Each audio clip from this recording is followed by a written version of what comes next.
नमस्कार। Easy learning tree junior में आपका स्वागत है। आज सुनिए मुंशी प्रेमचंद की लिखी कहानी दामुल का कैदी। 10 बजे रात का समय। एक विशाल भवन में एक सजा हुआ कमरा, बिजली की अंगीठी, बिजली का प्रकाश। बड़ा दिन आ गया है। सेठ खूबचंद जी अफसरों को डालियां भेजने का सामान कर रहे हैं। फलों, मिठाइयों, मेवों, खिलौनों की छोटी छोटी पहाड़ियां सामने खड़ी हैं। मुनीम जी अफसरों के नाम बोलते जाते हैं और सेठ जी अपने हाथों यथासम्मान डालियां लगाते जाते हैं। खूबचंद जी एक मिल के मालिक हैं, बंबई के बड़े ठेकेदार।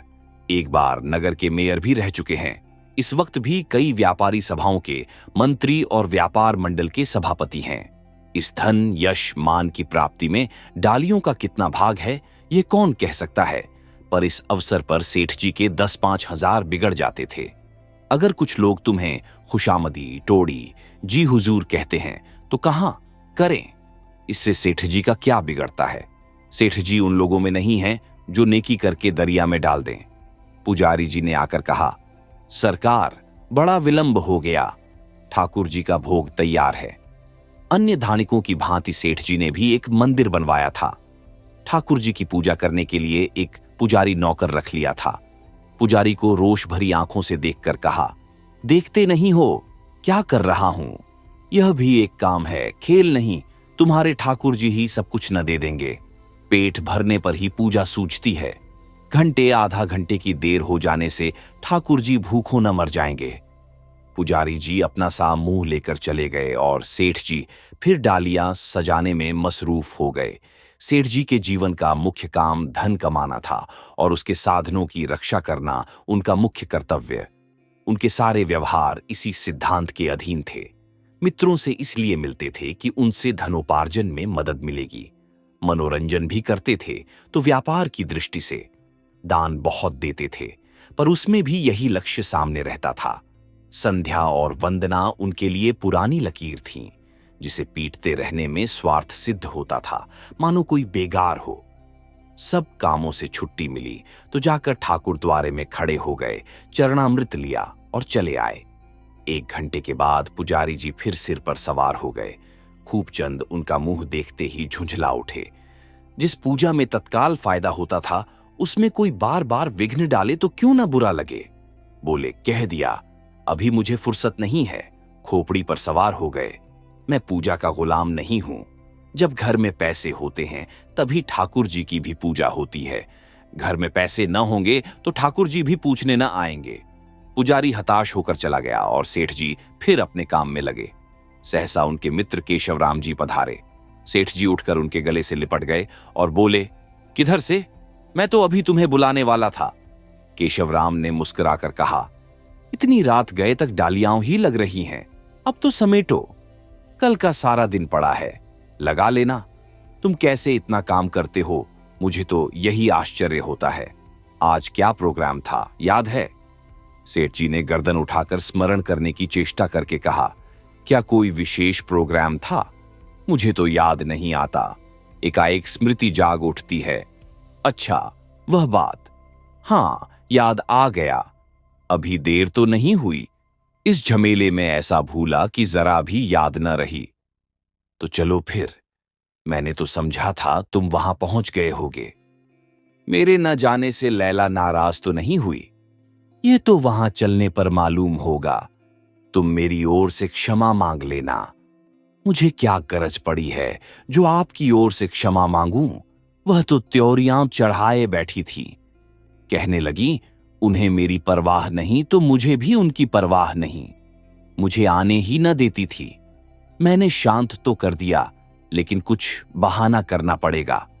खूबचंद ने आंखें मारकर कहा, मैं कह दूंगा, गवर्नर साहब ने जरूरी काम से बुला भेजा था। जी नहीं, यह बहाना वहां न चलेगा। कहेगी तुम मुझसे पूछकर क्यों नहीं गए। वह अपने सामने गवर्नर को समझती ही क्या है। रूप और यौवन बड़ी चीज है भाई साहब, आप नहीं जानते। तो फिर तुम ही बताओ कौन सा बहाना करूं। अजी 20 बहाने हैं। कहना, दोपहर से 160 डिग्री का ज्वर था, अभी उठा हूं। दोनों मित्र हंसे और लैला का मुजरा सुनने चले। सेठ खूबचंद का स्वदेशी मिल देश के बहुत बड़े मिलों में है। जब से स्वदेशी आंदोलन चला है, मिल के माल की खपत दूनी हो गई है। सेठ जी ने कपड़े की दर में 2 आने रुपया बढ़ा दिए हैं, फिर भी बिक्री में कोई कमी नहीं है। लेकिन इधर अनाज कुछ सस्ता हो गया है, इसलिए सेठ जी ने मजूरी घटाने की सूचना दे दी है।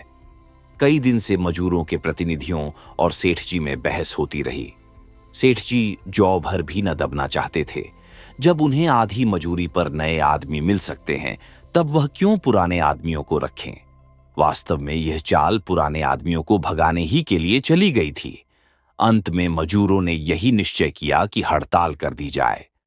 प्रातःकाल का समय है। मिल के हाथे में मजूरों की भीड़ लगी हुई है। कुछ लोग चार दीवारी पर बैठे हैं, कुछ जमीन पर, कुछ इधर उधर मटर गश्ती कर रहे हैं। मिल के द्वार पर कांस्टेबलों का पहरा है। मिल में पूरी हड़ताल है।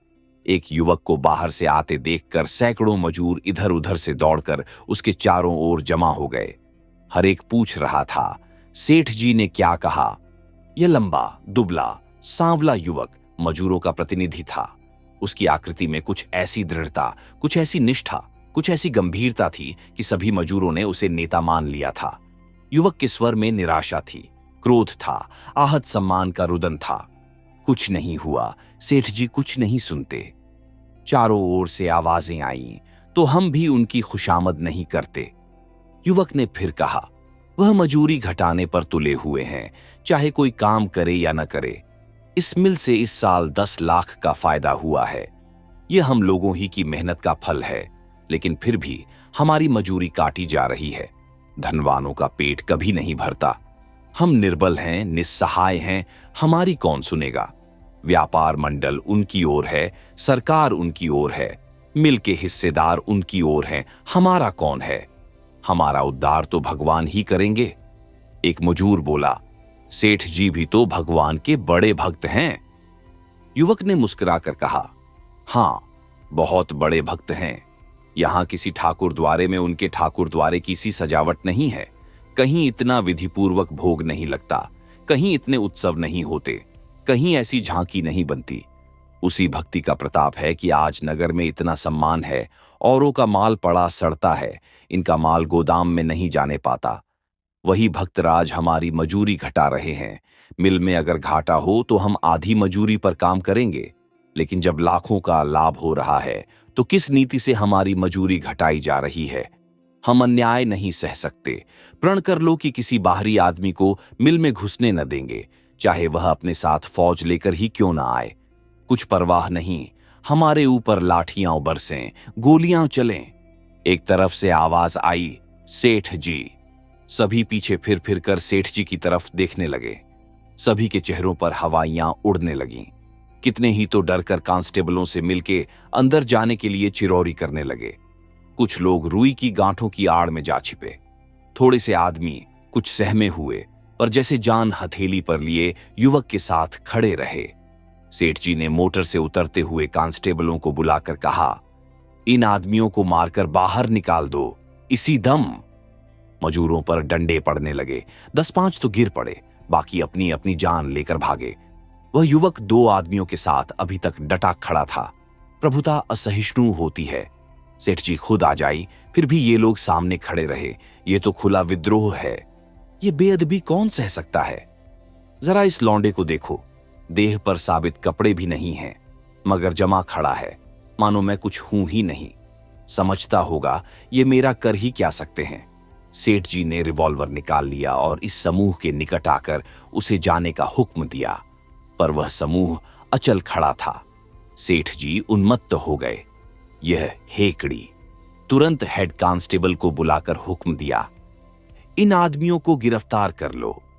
कांस्टेबलों ने तीनों आदमियों को रस्सियों से जकड़ दिया और उन्हें फाटक की ओर ले चले।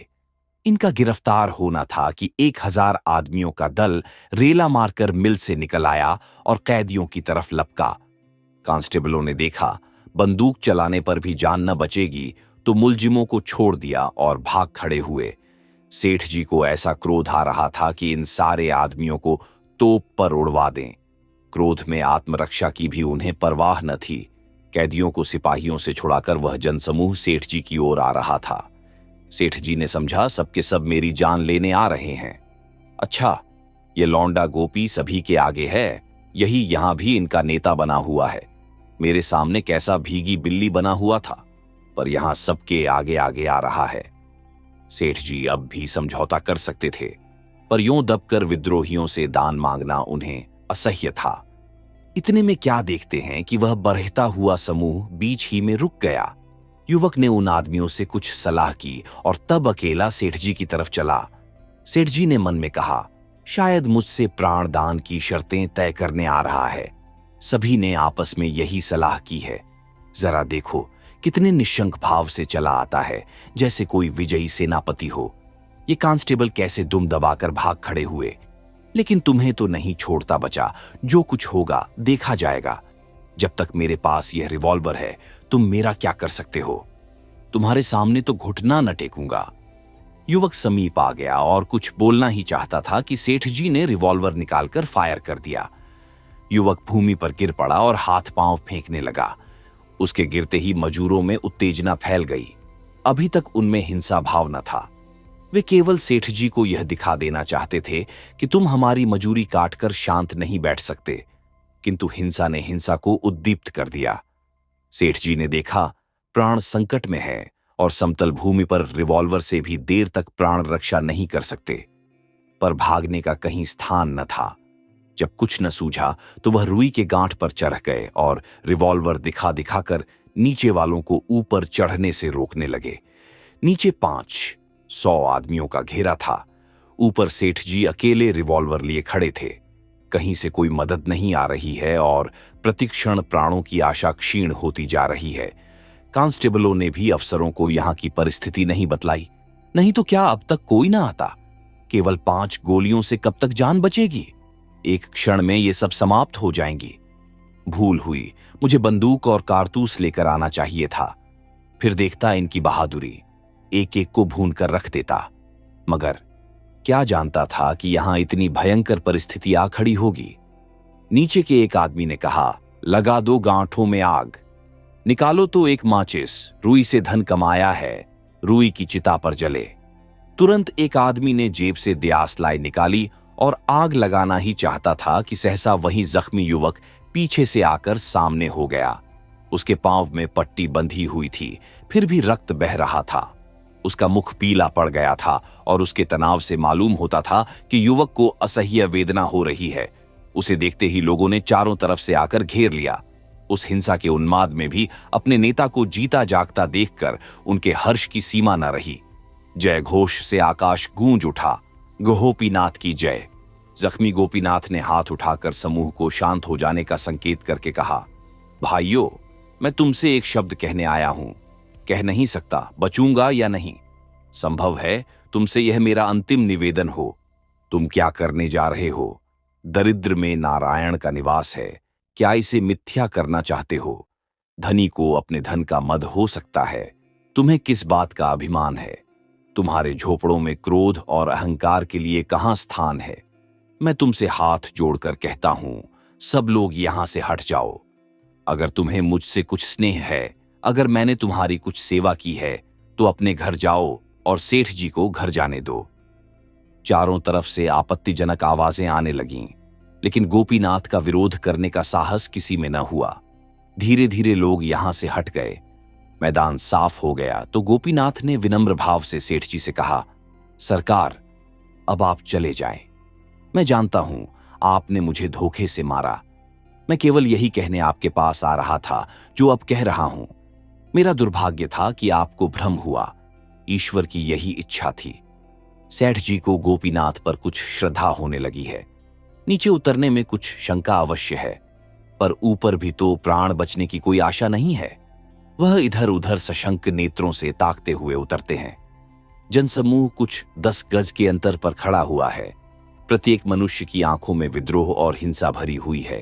कुछ लोग दबी जबान से पर सेठ जी को सुनाकर अशिष्ट आलोचनाएं कर रहे हैं, पर किसी में इतना साहस नहीं है कि उनके सामने आ सके। उस मरते हुए युवक के आदेश में इतनी शक्ति है। सेठ जी मोटर पर बैठकर चले ही थे कि गोपी जमीन पर गिर पड़ा। सेठ जी की मोटर जितनी तेजी से जा रही थी, उतनी ही तेजी से उनकी आंखों के सामने आहत गोपी का छाया चित्र भी दौड़ रहा था। भांति भांति की कल्पनाएं मन में आने लगीं। अपराधी भावनाएं चित्त को आंदोलित करने लगीं। अगर गोपी उनका शत्रु था तो उसने क्यों उनकी जान बचाई ऐसी दशा में, जब वह स्वयं मृत्यु के जे में था? इसका उनके पास कोई जवाब न था। निरपराध गोपी जैसे हाथ बांधे उनके सामने खड़ा कह रहा था, आपने मुझ बेगुनाह को क्यों मारा? भोग लिप्सा आदमी को स्वार्थांध बना देती है। फिर भी सेठ जी की आत्मा अभी इतनी अभ्यस्त और कठोर न हुई थी कि एक निरपराध की हत्या करके उन्हें ग्लानि न होती। वह 100-100 युक्तियों से मन को समझाते थे, लेकिन न्याय बुद्धि किसी युक्ति को स्वीकार न करती थी। जैसे यह धारणा उनके न्याय द्वार पर बैठी सत्याग्रह कर रही थी और वरदान लेकर ही टलेगी। वह घर पहुंचे तो इतने दुखी और हताश थे, मानो हाथों में हथकड़ियां पड़ी हों। प्रमीला ने घबराई हुई आवाज में पूछा, हड़ताल का क्या हुआ? अभी हो रही है या बंद हो गई? मजूरों ने दंगा फसाद तो नहीं किया? मैं तो बहुत डर रही थी।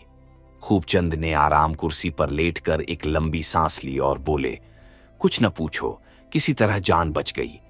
बस यही समझ लो, पुलिस के आदमी तो भाग खड़े हुए, मुझे लोगों ने घेर लिया, बारे किसी तरह जान लेकर भागा। जब मैं चारों तरफ से घिर गया तो क्या करता, मैंने भी रिवॉल्वर छोड़ दिया। प्रमीला भयभीत होकर बोली, कोई जख्मी तो नहीं हुआ? वही गोपीनाथ जख्मी हुआ जो मजूरों की तरफ से मेरे पास आया करता था। उसका गिरना था कि 1000 आदमियों ने मुझे घेर लिया। मैं दौड़कर रुई की गांठों पर चढ़ गया। जान बचने की कोई आशा न थी। मजूर गांठों में आग लगाने जा रहे थे। प्रमीला कांप उठी। सहसा वही जख्मी आदमी उठकर मजूरों के सामने आया और उन्हें समझाकर मेरी प्राण रक्षा की। वह न आ जाता तो मैं किसी तरह जीता न बचता। ईश्वर ने बड़ी कुशल की, इसीलिए मैं मना कर रही थी कि अकेले न जाओ। उस आदमी को लोग अस्पताल ले गए होंगे। सेठ जी ने शोक भरे स्वर में कहा, मुझे भय है कि वह मर गया होगा। जब मैं मोटर पर बैठा तो मैंने देखा वह गिर पड़ा और बहुत से आदमी उसे घेर कर खड़े हो गए। न जाने उसकी क्या दशा हुई। प्रमीला उन देवियों में थी जिनकी नसों में रक्त की जगह श्रद्धा बहती है।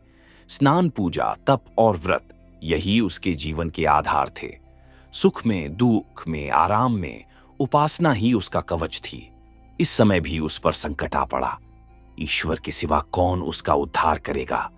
वह वहीं खड़ी द्वार की ओर ताक रही थी और उसका धर्मनिष्ठ मन ईश्वर के चरणों में गिरकर क्षमा की भिक्षा मांग रहा था। सेठ जी बोले, यह मजूर उस जन्म का कोई महान पुरुष था, नहीं तो जिस आदमी ने उसे मारा उसी की प्राण रक्षा के लिए क्यों इतनी तपस्या करता? प्रमीला श्रद्धा भाव से बोली, भगवान की प्रेरणा और क्या? भगवान की दया होती है तभी हमारे मन में सद्विचार भी आते हैं। सेठ जी ने जिज्ञासा की, तो फिर बुरे विचार भी ईश्वर की प्रेरणा ही से आते होंगे? प्रमीला तत्परता के साथ बोली, ईश्वर आनंद स्वरूप है, दीपक से कभी अंधकार नहीं निकल सकता। सेठ जी कोई जवाब सोच ही रहे थे कि बाहर शोर सुनकर चौंक पड़े। दोनों ने सड़क की तरफ की खिड़की खोलकर देखा तो हजारों आदमी काली झंडियां लिए दाहिनी तरफ से आते दिखाई दिए। झंडियों के बाद एक अर्थी थी, सिर ही सिर दिखाई देते थे। ये गोपीनाथ के जनाजे का जुलूस था। सेठ जी तो मोटर पर बैठकर मिल से घर की ओर चले। उधर मजूरों ने दूसरी मिलों में इस हत्याकांड की सूचना भेज दी। दम के दम में सारे शहर में यह खबर बिजली की तरह दौड़ गई और कई मिलों में हड़ताल हो गई। नगर में सनसनी फैल गई। किसी भीषण उपद्रव के भय से लोगों ने दुकानें बंद कर दीं।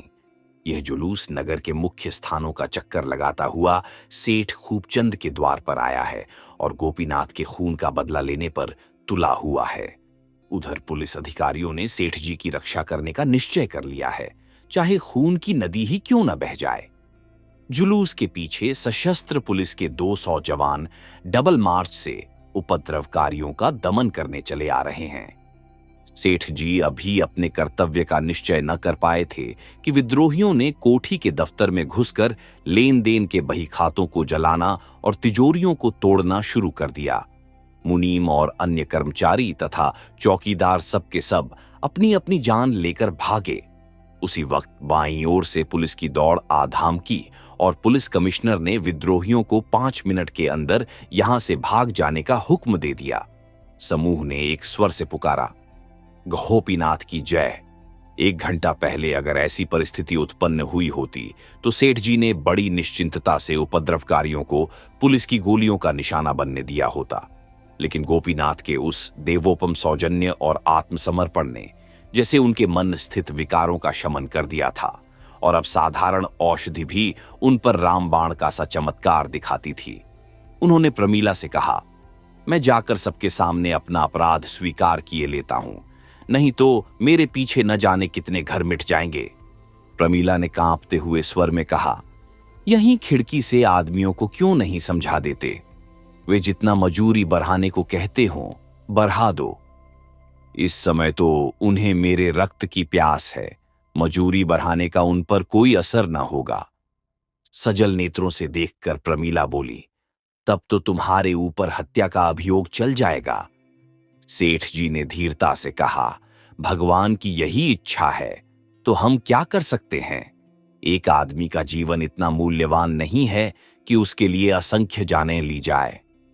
प्रमीला को मालूम हुआ साक्षात भगवान सामने खड़े हैं। वह पति के गले से लिपटकर बोली, मुझे क्या कह जाते हो? सेठ जी ने उसे गले लगाते हुए कहा, भगवान तुम्हारी रक्षा करेंगे। उनके मुख से और कोई शब्द न निकला। प्रमीला की हिचकियां बंधी हुई थीं। उसे रोता छोड़कर सेठ जी नीचे उतरे। वह सारी संपत्ति जिसके लिए उन्होंने जो कुछ करना चाहिए वह भी किया, जो कुछ न करना चाहिए वह भी किया, जिसके लिए खुशामद की, छल किया, अन्याय किए, जिसे वह अपने जीवन तक का वरदान समझते थे, आज कदाचित सदा के लिए उनके हाथ से निकली जाती थी। पर उन्हें जरा भी मोह न था, जरा भी खेद न था। वह जानते थे उन्हें डामुल की सजा होगी। ये सारा कारोबार चौपट हो जाएगा, ये संपत्ति धूल में मिल जाएगी। कौन जाने प्रमीला से फिर भेंट होगी या नहीं? कौन मरेगा, कौन जिएगा, कौन जानता है? मानो वह स्वेच्छा से यमदूतों का आह्वान कर रहे हों, और वह वेदनामय विवशता जो हमें मृत्यु के समय दबा लेती है, उन्हें भी दबाए हुए थी। प्रमीला उनके साथ ही साथ नीचे तक आई। वह उनके साथ उस समय तक रहना चाहती थी जब तक जनता उसे पृथक न कर दे, लेकिन सेठ जी उसे छोड़कर जल्दी से बाहर निकल गए और वह खड़ी रोती रह गई। बलि पाते ही विद्रोह का पिशाच शांत हो गया। सेठ जी 1 सप्ताह हवालात में रहे, फिर उन पर अभियोग चलने लगा। बंबई के सबसे नामी बैरिस्टर गोपी की तरफ से पैरवी कर रहे थे। मजूरों ने चंदे से अपार धन एकत्र किया था और यहां तक तुले हुए थे कि अगर अदालत से सेठ जी बरी भी हो जाए तो उनकी हत्या कर दी जाए। नित्य इजलास में कई हजार कुल्ली जमा रहते। अभियोग सिद्ध ही था। मुलजिम ने अपना अपराध स्वीकार कर लिया था। उनके वकीलों ने उनके अपराध को हल्का करने की दलीलें पेश की। फैसला यह हुआ कि 14 साल का काला पानी हो गया। सेठ जी के जाते ही मानो लक्ष्मी रूठ गई, जैसे उस विशालकाय वैभव की आत्मा निकल गई हो। साल भर के अंदर उस वैभव का कंकाल मात्र रह गया। मिल तो पहले ही बंद हो चुकी थी, लेना देना चुकाने पर कुछ न बचा।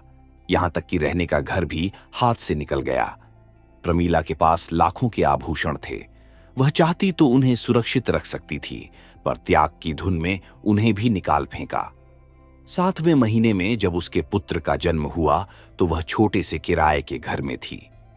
पुत्र रत्न पाकर अपनी सारी विपत्ति भूल गई। कुछ दुख था तो यही कि पतिदेव होते तो इस समय कितने आनंदित होते। प्रमीला ने किन कष्टों को झेलते हुए पुत्र का पालन किया, इसकी कथा लंबी है। सब कुछ सहा, पर किसी के सामने हाथ नहीं फैलाया। जिस तत्परता से उसने देने चुकाए थे, उससे लोगों की उस पर भक्ति हो गई थी। कई सज्जन तो उसे कुछ मासिक सहायता देने पर तैयार थे, लेकिन प्रमीला ने किसी का एहसान न लिया। भले घरों की महिलाओं से उसका परिचय था ही, वह घरों में स्वदेशी वस्तुओं का प्रचार करके गुजर भर को कमा लेती थी। जब तक बच्चा दूध पीता था, उसे अपने काम में बड़ी कठिनाई पड़ी, लेकिन दूध छुड़ा देने के बाद वह बच्चे को दाई को सौंपकर आप काम करने चली जाती थी। दिन भर के कठिन परिश्रम के बाद जब वह संध्या समय घर आकर बालक को गोद में उठा लेती तो उसका मन हर्ष से उन्मत्त होकर पति के पास उड़ जाता, जो न जाने किस दशा में काले कोसों पर पड़ा था। उसे अपनी संपत्ति के लुट जाने का लेश मात्र भी दुख नहीं है। उसे केवल इतनी ही लालसा है कि स्वामी कुशल से लौट आवे और बालक को देखकर अपनी आंखें शीतल करें। फिर तो वह इस दरिद्रता में भी सुखी और संतुष्ट रहेगी।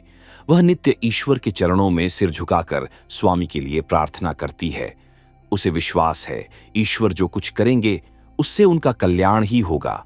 ईश्वर वंदना में वह अलौकिक धैर्य, साहस और जीवन का आभास पाती है। प्रार्थना ही अब उसकी आशाओं का आधार है। 15 साल की विपत्ति के दिन आशा की छौह में कट गए। संध्या का समय है। किशोर कृष्णचंद्र अपनी माता के पास मन मारे बैठा हुआ है। वह मां बाप दोनों में से एक को भी नहीं पड़ा। प्रमीला ने पूछा, क्यों बेटा, तुम्हारी परीक्षा तो समाप्त हो गई? बालक ने गिरे हुए मन से जवाब दिया, हाँ अम्मा, हो गई, लेकिन मेरे परिचय अच्छे नहीं हुए। मेरा मन पढ़ने में नहीं लगता है। ये कहते कहते उसकी आंखें डबडबा आईं। प्रमीला ने स्नेह भरे स्वर में कहा, यह तो अच्छी बात नहीं है बेटा, तुम्हें पढ़ने में मन लगाना चाहिए। बालक सजल नेत्रों से माता को देखता हुआ बोला, मुझे बार बार पिताजी की याद आती रहती है। वह तो अब बहुत बूढ़े हो गए होंगे। मैं सोचा करता हूं कि वह आएंगे तो तन मन से उनकी सेवा करूंगा। इतना बड़ा उत्सर्ग किसने किया होगा अम्मा? उस पर लोग उन्हें निर्दयी कहते हैं। मैंने गोपीनाथ के बाल बच्चों का पता लगा लिया अम्मा। उनकी घरवाली है, माता है और एक लड़की है जो मुझसे 2 साल बड़ी है। माँ बेटी दोनों उसी मिल में काम करती हैं। दादी बहुत बूढ़ी हो गई है। प्रमीला ने विस्मित होकर कहा, तुझे उनका पता कैसे चला बेटा? कृष्णचंद्र प्रसन्न चित्त होकर बोला, मैं आज उस मिल में चला गया था। मैं उस स्थान को देखना चाहता था जहां मजूरों ने पिताजी को घेरा था, और वह स्थान भी जहां गोपीनाथ गोली खाकर गिरा था। पर उन दोनों में एक स्थान भी न रहा। वहां इमारतें बन गई हैं। मिल का काम बड़े जोर से चल रहा है। मुझे देखते ही बहुत से आदमियों ने मुझे घेर लिया। सब यही कहते थे कि तुम तो भैया गोपीनाथ का रूप धार कर आए हो। मजूरों ने वहां गोपीनाथ की एक तस्वीर लटका रखी है। उसे देखकर चकित हो गया अम्मा, जैसे मेरी ही तस्वीर हो, केवल मूंछों का अंतर है। जब मैंने गोपी की स्त्री के बारे में पूछा तो एक आदमी दौड़कर उसकी स्त्री को बुला लाया। वह मुझे देखते ही रोने लगी और न जाने क्यों मुझे भी रोना आ गया। बेचारी स्त्रियां बड़े कष्ट में हैं। मुझे तो उनके ऊपर ऐसी दया आती है कि उनकी कुछ मदद करूं। प्रमीला को शंका हुई। लड़का इन झगड़ों में पड़कर पढ़ना न छोड़ बैठे। बोली, अभी तुम उनकी क्या मदद कर सकते हो बेटा? धन होता तो कहती 10-5 रुपए महीना दे दिया करो, लेकिन घर का हाल तो तुम जानते ही हो। अभी मन लगाकर पढ़ो। जब तुम्हारे पिताजी आ जाए तो जो इच्छा हो वह करना। कृष्णचंद्र ने उस समय कोई जवाब न दिया, लेकिन आज से उसका नियम हो गया कि स्कूल से लौटकर एक बार गोपी के परिवार को देखने अवश्य जाता। प्रमीला उसे जेब खर्च के लिए जो पैसे देती उसे उन अनाथों ही पर खर्च करता। कभी कुछ फल ले लिए, कभी शाक भाजी ले ली। एक दिन कृष्णचंद्र को घर आने में देर हुई तो प्रमीला बहुत घबराई। पता लगाती हुई विधवा के घर पर पहुंची तो देखा एक तंग गली में, एक सीले सड़े हुए मकान में गोपी की स्त्री एक खाट पर पड़ी है और कृष्णचंद्र खड़ा उसे पंखा झल रहा है। माता को देखते ही बोला, मैं अभी घर न जाऊंगा अम्मा। देखो काकी कितनी बीमार है। दादी को कुछ सूझता नहीं, बिन्नी खाना पका रही है। इनके पास कौन बैठे? प्रमीला ने खिन्न होकर कहा, अब तो अंधेरा हो गया, तुम यहां कब तक बैठे रहोगे? अकेला घर मुझे भी तो अच्छा नहीं लगता। इस वक्त चलो, सवेरे फिर आ जाना। रोगिणी ने प्रमीला की आवाज सुनकर आंखें खोल दी और मंद स्वर में बोली, आओ माताजी, बैठो। मैं तो भैया से कह रही थी देर हो रही है, अब घर जाओ, पर यह गए ही नहीं। मुझ अभागिनी पर इन्हें न जाने क्यों इतनी दया आती है। अपना लड़का भी इससे अधिक मेरी सेवा न कर सकता। चारों तरफ से दुर्गंध आ रही थी। उमस ऐसी थी कि दम घुटा जाता था। उस बिल में हवा किधर से आती?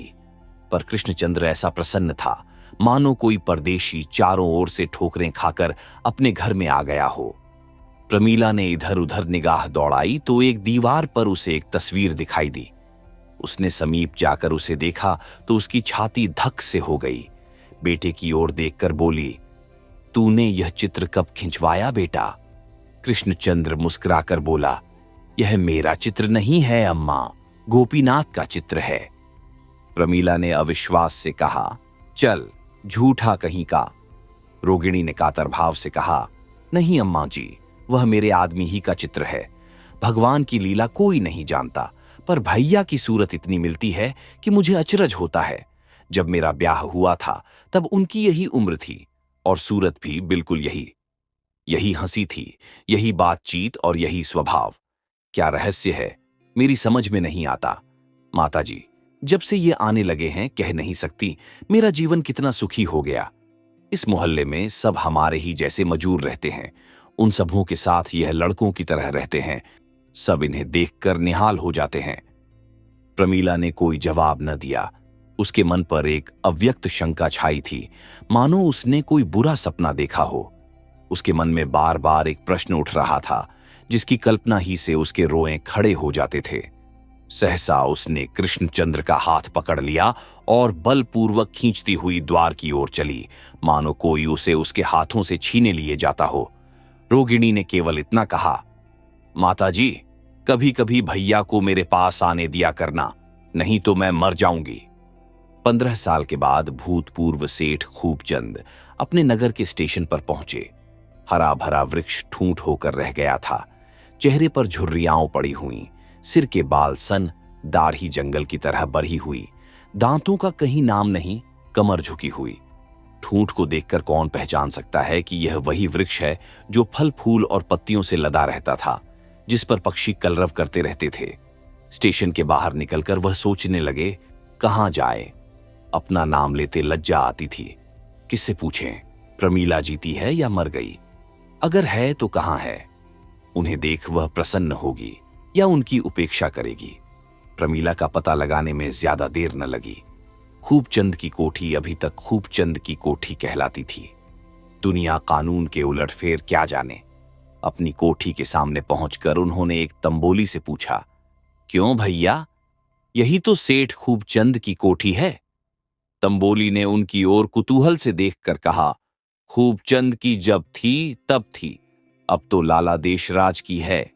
अच्छा, मुझे यहां आए बहुत दिन हो गए। सेठ जी के यहां नौकर था, सुना सेठ जी को काला पानी हो गया था। हाँ, बेचारे भलमनसी में मारे गए, चाहते तो बेदाग बच जाते, सारा घर मिट्टी में मिल गया। सेठानी तो होंगी? हाँ, सेठानी क्यों नहीं है, उनका लड़का भी है। सेठ जी के चेहरे पर जैसे जवानी की झलक आ गई। जीवन का वह आनंद और उत्साह जो आज 15 साल से कुंभकर्ण की भांति पड़ा सो रहा था, मानो नई स्फूर्ति पाकर उठ बैठा और अब उस दुर्बल काया में समा नहीं रहा है। उन्होंने इस तरह तंबोली का हाथ पकड़ लिया जैसे घनिष्ठ परिचय हो और बोले, अच्छा, उनके लड़का भी है। कहां रहती है भाई, बता दो तो जाकर सलाम कराऊं। बहुत दिनों तक उनका नमक खाया है। तंबोली ने प्रमीला के घर का पता बता दिया। प्रमीला इसी मोहल्ले में रहती थी। सेठ जी जैसे आकाश में उड़ते हुए यहां से आगे चले। वह थोड़ी दूर गए थे कि ठाकुर जी का एक मंदिर दिखाई दिया। सेठ जी ने मंदिर में जाकर प्रतिमा के चरणों पर सिर झुका दिया। उनके रोम रोम से आस्था का रेत सा बह रहा था। इस 15 वर्ष के कठिन प्रायश्चित्त में उनकी संतप्त आत्मा को अगर कहीं आश्रय मिला था तो वह अशरण शरण भगवान के चरण थे। उन पावन चरणों के ध्यान में ही उन्हें शांति मिलती थी।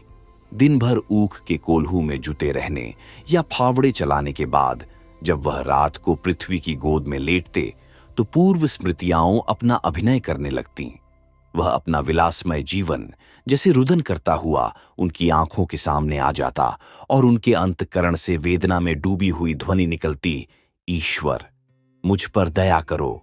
इस दया याचना में उन्हें एक ऐसी अलौकिक शांति और स्थिरता प्राप्त होती थी, मानो बालक माता की गोद में लेटा हो।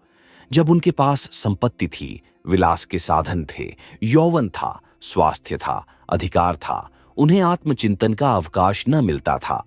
मन प्रवृत्ति ही की ओर दौड़ता था। अब इन स्मृतियों को खोकर दीनावस्था में उनका मन ईश्वर की ओर झुका।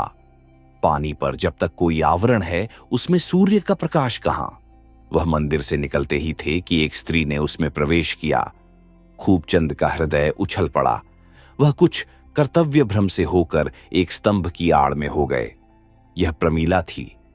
इन 15 वर्षों में एक दिन भी ऐसा नहीं गया जब उन्हें प्रमीला की याद न आई हो। वह छाया उनकी आंखों में बसी हुई थी। आज उन्हें उस छाया और इस सत्य में कितना अंतर दिखाई दिया। छाया पर समय का क्या असर हो सकता है, उस पर सुख दुख का बस नहीं चलता। सत्य तो इतना अभेद्य नहीं। उस छाया में वह सदैव प्रमोद का रूप देखा करते थे, आभूषण, मुस्कान और लज्जा से रंजित। इस सत्य में उन्होंने साधक का तेजस्वी रूप देखा और अनुराग में डूबे हुए स्वर की भांति उनका हृदय थरथरा उठा। मन में ऐसा उद्गार उठा कि इसके चरणों पर गिर पड़ूं और कहूं, देवी, इस पतित का उद्धार करो। किंतु तुरंत विचार आया, कहीं यह देवी मेरी उपेक्षा न करे। इस दशा में उसके सामने जाते उन्हें लज्जा आई। कुछ दूर चलने के बाद प्रमीला एक गली में मुड़ी। सेठ जी भी उसके पीछे पीछे चले जाते थे। आगे एक कई मंजिल की हवेली थी। सेठ जी ने प्रमीला को उस चाल में घुसते देखा, पर यह न देख सके कि वह किधर गई। द्वार पर खड़े खड़े सोचने लगे, किससे पूछूं? सहसा एक किशोर को भीतर से निकलते देखकर उन्होंने उसे पुकारा। युवक ने उनकी ओर चुभती हुई आंखों से देखा और तुरंत उनके चरणों पर गिर पड़ा। सेठ जी का कलेजा धक से हो उठा। यह तो गोपी था, केवल उम्र में उससे कम। वही रूप था, वही डील था, मानो वह कोई नया जन्म लेकर आ गया हो। उनका सारा शरीर एक विचित्र भय से सिहर उठा। कृष्णचंद्र ने एक क्षण में उठकर कहा, हम तो आज आपकी प्रतीक्षा कर रहे थे। बंदर पर जाने के लिए एक गाड़ी लेने जा रहा था। आपको तो यहां आने में बड़ा कष्ट हुआ होगा। आइए, अंदर आइए। मैं आपको देखते ही पहचान गया, कहीं भी देखकर पहचान जाता। खूबचंद उसके साथ भीतर चले तो मगर उनका मन जैसे अतीत के कांटों में उलझ रहा था। गोपी की सूरत क्या वह कभी भूल सकते थे? इस चेहरे को उन्होंने कितनी ही बार स्वप्न में देखा था।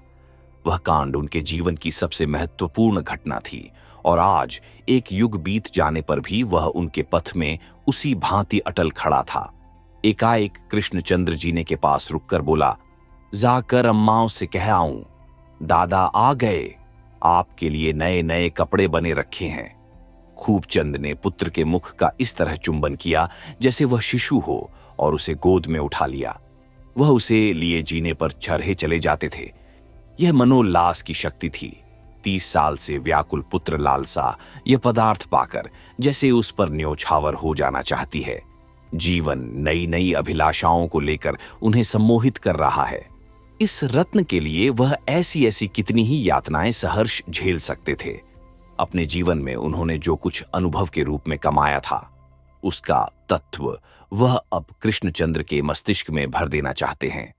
उन्हें यह अरमान नहीं है कि कृष्णचंद्र धन का स्वामी हो, चतुर हो, यशस्वी हो, बल्कि दयावान हो, सेवाशील हो, नम्र हो, श्रद्धालु हो। ईश्वर की दया में अब उन्हें असीम विश्वास है। नहीं तो उन जैसा अधम व्यक्ति क्या इस योग्य था कि इस कृपा का पात्र बनता? और प्रमीला तो साक्षात लक्ष्मी है। कृष्णचंद्र भी पिता को पाकर निहाल हो गया है। अपनी सेवाओं से मानो उनके अतीत को भुला देना चाहता है। मानो पिता की सेवा ही के लिए उसका जन्म हुआ। मानो वह पूर्व जन्म का कोई आरण चुकाने के लिए ही संसार में आया है।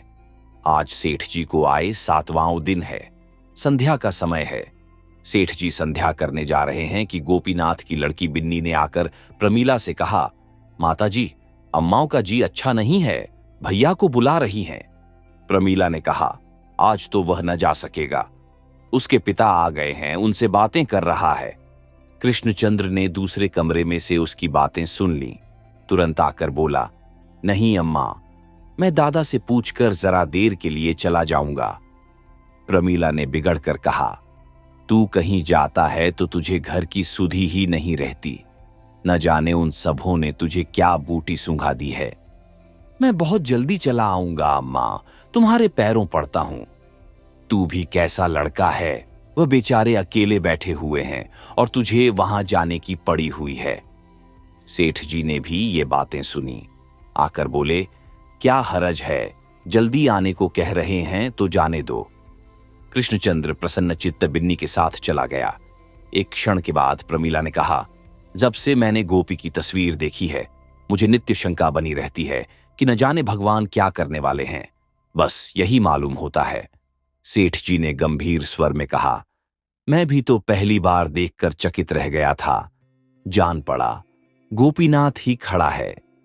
गोपी की घरवाली कहती है कि इसका स्वभाव भी गोपी ही का सा है। सेठ जी गूढ़ मुस्कान के साथ बोले, भगवान की लीला है कि जिसकी मैंने हत्या की वह मेरा पुत्र हो। मुझे तो विश्वास है गोपीनाथ ने ही इसमें अवतार लिया है। प्रमीला ने माथे पर हाथ रखकर कहा, यही सोचकर तो कभी कभी मुझे न जाने कैसी कैसी शंका होने लगती है। सेठ जी ने श्रद्धा भरी आंखों से देखकर कहा, भगवान जो कुछ करते हैं प्राणियों के कल्याण के लिए करते हैं। हम समझते हैं हमारे साथ विधि ने अन्याय किया, पर यह हमारी मूर्खता है। विधि अबोध बालक नहीं है जो अपने ही सिरजे हुए खिलौने को तोड़ फोड़ कर आनंदित होता है। न वह हमारा शत्रु है जो हमारा अहित करने में सुख मानता है। वह परम दयालु है, मंगल रूप है। यही अवलंब था जिसने निर्वासन काल में मुझे सर्वनाश से बचाया। इस आधार के बिना कह नहीं सकता मेरी नौका कहां कहां भटकती और उसका क्या अंत होता। बिन्नी ने कई कदम चलने के बाद कहा, मैंने तुमसे झूठ मूठ कहा कि अम्मा बीमार है। अम्मा तो अब बिल्कुल अच्छी हैं। तुम कई दिन से गए नहीं, इसीलिए उन्होंने मुझसे कहा इस बहाने से बुला लाना। तुमसे वह एक सलाह करेंगी। कृष्णचंद्र ने कुतूहल भरी आंखों से देखा। तुमसे सलाह करेंगी? मैं भला क्या सलाह दूंगा? मेरे दादा आ गए इसीलिए नहीं आ सका। तुम्हारे दादा आ गए, उन्होंने पूछा होगा यह कौन लड़की है। नहीं, कुछ नहीं पूछा। दिल में तो कहते होंगे कैसी बेशरम लड़की है। दादा ऐसे आदमी नहीं हैं। मालूम हो जाता कि यह कौन है तो बड़े प्रेम से बातें करते। मैं तो कभी कभी डरा करता था कि न जाने उनका मिजाज कैसा हो। सुनता था कैदी बड़े कठोर हृदय हुआ करते हैं, लेकिन दादा तो दया के देवता हैं। दोनों कुछ दूर फिर चुपचाप चले गए। तब कृष्णचंद्र ने पूछा, तुम्हारी अम्माओं मुझसे कैसी सलाह करेंगी? बिन्नी का ध्यान जैसे टूट गया। मैं क्या जानूं कैसी सलाह करेंगी। मैं जानती कि तुम्हारे दादा आए हैं तो न आती। मन में कहते होंगे इतनी बड़ी लड़की अकेली मारी मारी फिरती है। कृष्णचंद्र कहा मारकर बोला, हां कहते तो होंगे, मैं जाकर और जड़ दूंगा। बिन्नी बिगड़ गई। तुम क्या जड़ दोगे? बताओ, मैं कहां घूमती हूं? तुम्हारे घर के सिवा मैं और कहां जाती हूं? मेरे जी में जो आएगा सो कहूंगा, नहीं तो मुझे बता दो कैसी सलाह है। तो मैंने कब कहा था कि नहीं बताऊंगी। कल हमारे मिल में फिर हड़ताल होने वाली है। हमारा मैनेजर इतना निर्दयी है कि किसी को 5 मिनट की भी देर हो जाए तो आधे दिन की तलब काट लेता है, और 10 मिनट देर हो जाए तो दिन भर की मजूरी गायब। कई बार सबों ने जाकर उससे कहा, सुना, मगर मानता ही नहीं। तुम हो तो जरा से, पर अम्मा का न जाने तुम्हारे ऊपर क्यों इतना विश्वास है, और मजूर लोग भी तुम्हारे ऊपर बड़ा भरोसा रखते हैं। सबकी सलाह है कि तुम एक बार मैनेजर के पास जाकर 2 टूक बातें कर लो, हां या नहीं। अगर वह अपनी बात पर अड़ा रहे तो फिर हम भी हड़ताल करेंगे। कृष्णचंद्र विचारों में मग्न था, कुछ न बोला। बिन्नी ने फिर उद्दंड भाव से कहा, यह कढ़ाई इसीलिए तो है कि मैनेजर जानता है हम बेबस हैं और हमारे लिए और कहीं ठिकाना नहीं है, तो हमें भी दिखा देना है कि हम चाहे भूखों मरेंगे मगर अन्याय न सहेंगे। कृष्णचंद्र ने कहा, उपद्रव हो गया तो गोलियां चलेंगी।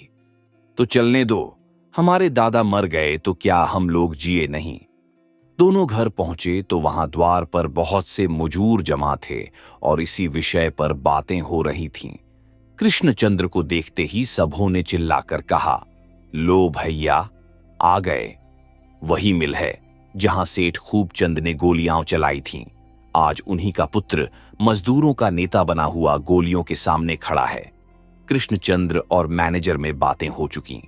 मैनेजर ने नियमों को नरम करना स्वीकार न किया। हड़ताल की घोषणा कर दी गई। आज हड़ताल है। मजदूर मिल के हाथे में जमा हैं और मैनेजर ने मिल की रक्षा के लिए फौजी गारद बुला लिया है। मिल के मजदूर उपद्रव नहीं करना चाहते थे। हड़ताल केवल उनके असंतोष का प्रदर्शन थी, लेकिन फौजी गारद देखकर मजदूरों को भी जोश आ गया। दोनों तरफ से तैयारी हो गई है। एक ओर गोलियां हैं, दूसरी ओर ईंट पत्थर के टुकड़े। युवक कृष्णचंद्र ने कहा, आप लोग तैयार हैं? हमें मिल के अंदर जाना है, चाहे सब मार डाले जाए। बहुत सी आवाजें आईं, सब तैयार हैं। जिसके बाल बच्चे हों वह अपने घर चले जाएं। बिन्नी पीछे खड़ी खड़ी बोली, बाल बच्चे, सबकी रक्षा भगवान करता है। कई मजदूर घर लौटने का विचार कर रहे थे। इस वाक्य ने उन्हें स्थिर कर दिया। जय जयकार हुई और 1000 मजदूरों का दल मिल द्वार की ओर चला। फौजी गारद ने गोलियां चलाईं। सबसे पहले कृष्णचंद्र, फिर और कई आदमी गिर पड़े। लोगों के पांव उखड़ने लगे। उसी वक्त खूबचंद नंगे सिर, नंगे पांव हाथे में पहुंचे और कृष्णचंद्र को गिरते देखा। परिस्थिति उन्हें घर ही पर मालूम हो गई थी। उन्होंने उन्मत्त होकर कहा, कृष्णचंद्र की जय, और दौड़कर आहत युवक को कंठ से लगा लिया। मजदूरों में एक अद्भुत साहस और धैर्य का संचार हुआ। खूबचंद, इस नाम ने जादू का काम किया। इस 15 साल में खूबचंद ने शहीद का ऊंचा पद प्राप्त कर लिया था। उन्हीं का पुत्र आज मजदूरों का नेता है। धन्य है भगवान की लीला। सेठ जी ने पुत्र की लाश जमीन पर लिटा दी और अविचलित भाव से बोले, भाइयों, यह लड़का मेरा पुत्र था। मैं 15 साल डामुल काट कर लौटा तो भगवान की कृपा से मुझे इसके दर्शन हुए। आज 8वां दिन है। आज फिर भगवान ने उसे अपनी शरण में ले लिया। वह भी उन्हीं की कृपा थी। यह भी उन्हीं कृपा है। मैं जो मूर्ख अज्ञानी तब था, वही अब भी हूं। हाँ, इस बात का मुझे गर्व है कि भगवान ने मुझे ऐसा वीर बालक दिया। अब आप लोग मुझे बधाइयां दें। किसे ऐसी वीर गति मिलती है? अन्याय के सामने जो छाती खोलकर खड़ा हो जाए, वही तो सच्चा वीर है। इसलिए बोलिए कृष्णचंद्र की जय। 1000 गलों से जय ध्वनि निकली और उसी के साथ सबके सब हल्ला मारकर दफ्तर के अंदर घुस गए। गारद के जवानों ने एक बंदूक भी न चलाई। इस विलक्षण कांड ने इन्हें स्तंभित कर दिया था। मैनेजर ने पिस्तौल उठा लिया और खड़ा हो गया। देखा तो सामने सेठ खूबचंद। लज्जित होकर बोला, मुझे बड़ा दुख है कि आज दैवगति से ऐसी दुर्घटना हो गई, पर आप खुद समझ सकते हैं क्या कर सकता था। सेठ जी ने शांत स्वर में कहा, ईश्वर जो कुछ करता है हमारे कल्याण के लिए करता है। अगर इस बलिदान से मजदूरों का कुछ हित हो तो मुझे जरा भी खेद न होगा। मैनेजर सम्मान भरे स्वर में बोला, लेकिन इस धारणा से तो आदमी को संतोष नहीं होता। ज्ञानियों का भी मन चंचल हो ही जाता है। सेठ जी ने इस प्रसंग का अंत कर देने के इरादे से कहा, तो अब आप क्या निश्चय कर रहे हैं? मैनेजर सकुचाता हुआ बोला, मैं इस विषय में स्वतंत्र नहीं हूं। स्वामियों की जो आज्ञा थी उसका मैं पालन कर रहा था। सेठ जी कठोर स्वर में बोले, अगर आप समझते हैं कि मजदूरों के साथ अन्याय हो रहा है तो आपका धर्म है कि उनका पक्ष लीजिए। अन्याय में सहयोग करना अन्याय करने के ही समान है। एक तरफ तो मजदूर लोग कृष्णचंद्र के दाह संस्कार का आयोजन कर रहे थे, दूसरी तरफ दफ्तर में मिल के डायरेक्टर और मैनेजर सेठ खूबचंद के साथ बैठे कोई ऐसी व्यवस्था सोच रहे थे कि मजदूरों के प्रति इस अन्याय का अंत हो जाए। 10 बजे सेठ जी ने बाहर निकलकर मजदूरों को सूचना दी, मित्रों, ईश्वर को धन्यवाद दो कि उसने तुम्हारी विनय स्वीकार कर ली। तुम्हारी हाजिरी के लिए अब नए नियम बनाए जाएंगे और जुर्माने की वर्तमान प्रथा उठा दी जाएगी। मजदूरों ने सुना, पर उन्हें वह आनंद न हुआ जो 1 घंटा पहले होता। कृष्णचंद्र की बलि देकर बड़ी से बड़ी रियासत भी उनके निगाहों में हेय थी।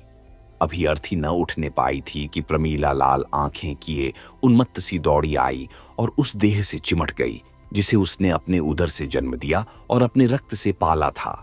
चारों तरफ हाहाकार मच गया। मजदूर और मालिक ऐसा कोई नहीं था जिसकी आंखों से आंसुओं की धारा न निकल रही हो।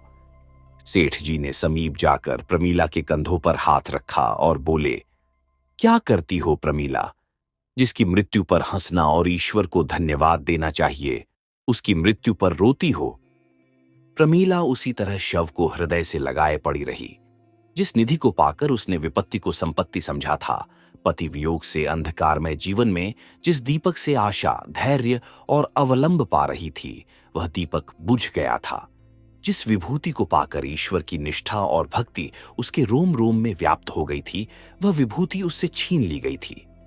सहसा उसने पति को अस्थिर नेत्रों से देखकर कहा, तुम समझते होगे, ईश्वर जो कुछ करता है हमारे कल्याण के लिए ही करता है। मैं ऐसा नहीं समझती, समझ ही नहीं सकती। कैसे समझूं? हाय मेरे लाल, मेरे लाडले, मेरे राजा, मेरे सूर्य, मेरे चंद्र, मेरे जीवन के आधार, मेरे सर्वस्व। तुझे खोकर कैसे चित्त को शांत रखूं? जिसे गोद में देखकर मैंने अपने भाग्य को धन्य माना था, उसे आज धरती पर पड़ा देखकर हृदय को कैसे संभालूं? नहीं मानता, हाय नहीं मानता। ये कहते हुए उसने जोर से छाती पीट ली। उसी रात को शोकातुर माता संसार से प्रस्थान कर गई। पक्षी अपने बच्चे की खोज में पिंजरे से निकल गया। 3 साल बीत गए। श्रमजीवियों के मोहल्ले में आज कृष्णाष्टमी का उत्सव है। उन्होंने आपस में चंदा करके एक मंदिर बनवाया है। मंदिर आकार में तो बहुत सुंदर और विशाल नहीं, पर जितनी भक्ति से यहाँ सिर झुकते हैं, वह बात इससे कहीं विशाल मंदिरों को प्राप्त नहीं। यहाँ लोग अपनी संपत्ति का प्रदर्शन करने नहीं, बल्कि अपनी श्रद्धा की भेंट देने आते हैं। मजबूर स्त्रियां गा रही हैं, बालक दौड़ दौड़ कर छोटे मोटे काम कर रहे हैं और पुरुष झांकी के बनाव श्रृंगार में लगे हुए हैं। उसी वक्त सेठ खूबचंद आए। स्त्रियां और बालक उन्हें देखते ही चारों ओर से दौड़कर जमा हो गए। यह मंदिर उन्हीं के सतत उद्योग का फल है। मजदूर परिवारों की सेवा ही अब उनके जीवन का उद्देश्य है। उनका छोटा सा परिवार अब विराट रूप हो गया है। उनके सुख को वह अपना सुख और उनके दुख को अपना दुख मानते हैं। मजदूरों में शराब, जुए और दुराचरण की वह कसरत नहीं रही। सेठ जी की सहायता, सत्संग और सद्व्यवहार पशुओं को मनुष्य बना रहा है। सेठ जी ने बाल रूप भगवान के सामने जाकर सिर झुकाया और उनका मन अलौकिक आनंद से खिल उठा। उस झांकी में उन्हें कृष्णचंद्र की झलक दिखाई दी। एक ही क्षण में उसने जैसे गोपीनाथ का रूप धारण किया। सेठ जी का रोम रोम पुलकित हो उठा। भगवान की व्यापकता का, दया का रूप आज जीवन में पहली बार उन्हें दिखाई दिया। अब तक भगवान की दया को वह सिद्धांत रूप से मानते थे। आज उन्होंने उसका प्रत्यक्ष रूप देखा। एक पथ भ्रष्ट पतनोन्मुखी आत्मा के उद्धार के लिए इतना दैवीय विधन, इतनी अनवरत ईश्वरीय प्रेरणा। सेठ जी के मानस पट पर अपना संपूर्ण जीवन सिनेमा चित्रों की भांति दौड़ गया। उन्हें जान पड़ा जैसे आज 20 वर्ष से ईश्वर की कृपा उन पर छाया किए हुए है। गोपीनाथ का बलिदान क्या था? विद्रोही मजदूरों ने जिस समय उनका मकान घेर लिया था, उस समय उनका आत्मसमर्पण ईश्वर की दया के सिवा और क्या था? 15 साल के निर्वासित जीवन में फिर कृष्णचंद्र के रूप में कौन उनकी आत्मा की रक्षा कर रहा था? सेठ जी के अंतकरण से भक्ति की विह्वलता में डूबी हुई जय ध्वनि निकली, कृष्ण भगवान की जय। और जैसे संपूर्ण ब्रह्मांड दया के प्रकाश से जगमगा उठा। आप सुन रहे थे मुंशी प्रेमचंद की लिखी कहानी दामुल का कैदी।